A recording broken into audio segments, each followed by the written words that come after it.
फोंडाची पोटवेंचणूक रद्द करपा खातीर काँग्रेस सर्वोच्च न्यायालयान धांवता. गिरीश चोडणकार सरकाराचेर हल्लो.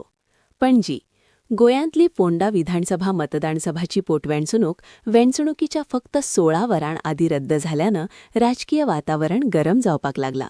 ह्या निर्णया आड गोंया काँग्रेसीचो उमेदवार डॉ. केतन भाटीकार आतां सरळ सर्वोच्च न्यायालयांत उबा रावला आनी ही याचिका ह्या सप्तकांत जावपाची शक्यता आसा. गोंयचो मुख्यमंत्री डॉ. प्रमोद सावंत आनी बीजेपीच्या लिडरांनी एक षडयंत्र करून हे इलेक्शन हरतले ह्या भंयान जे बाय इलेक्शन जावपाचे आशिल्ले ते कॉन्स्टिट्युशनल ऑथॉरिटीज हांकां यूज करून ते कॅन्सल केल्ले आसा. आनी हेजे खातीर फोंडेचे जे नागरीक आसात ते जवळ जवळ 1.5 वर्स विदाउट MLA ते उरतात. तांचो एक कॉन्स्टिट्युशनल रायट की तांकां रिप्रेझेंट करपाक एक आमदार जाय आनी कॉन्स्टिट्युशना प्रमाणे बाय इलेक्शन हे जावपाक जाय आशिल्लें.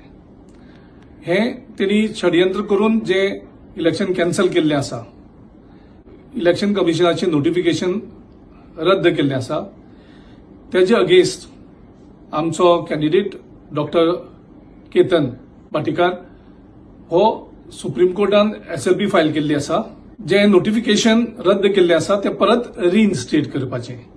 आनी आमकां खात्री आसा की सुप्रीम कोर्टान फोंडेच्या नागरिकांक न्याय मेळटलो आनी हे बाय इलेक्शन आमी खूब मतांनी जिखतले.